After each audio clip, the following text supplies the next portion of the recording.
Alors qu'un signal d'apaisement des relations entre la France et l'Algérie pointait à l'horizon, caractérisé par l'appel téléphonique entre les deux chefs d'État le 31 mars et la visite du chef de la diplomatie française Jean-Noël Barrot à Alger le 7 avril dernier, en pleine crise diplomatique entre l'Algérie et le Mali, les relations France-Algérie s'effondrent visiblement et tendent même vers un bras de fer.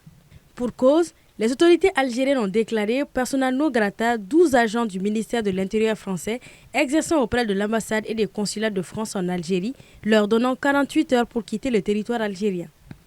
Une décision qui fait suite à l'arrestation et la mise en détention en France d'un agent consulaire algérien.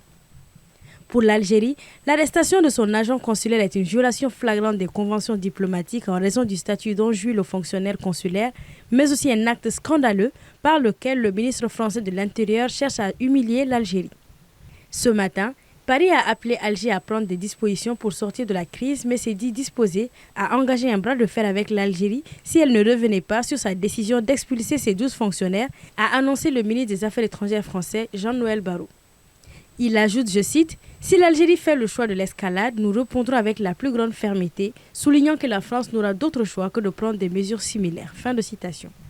L'Algérie, de son côté, estime que la responsabilité entière de ce regain de tension incombe au ministre français de l'Intérieur Bruno Retailleau, tout en réaffirmant que tout autre acte portant atteinte à sa souveraineté de la part du ministre français de l'Intérieur sera suivi d'une réponse ferme et appropriée sur la base du principe de réciprocité.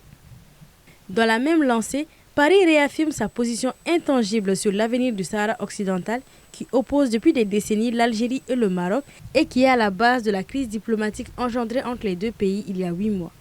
Par ailleurs, le chef de la diplomatie française et celui du Maroc, Nasser Bourita, se sont entretenus hier soir au téléphone sur la question de la position de la France.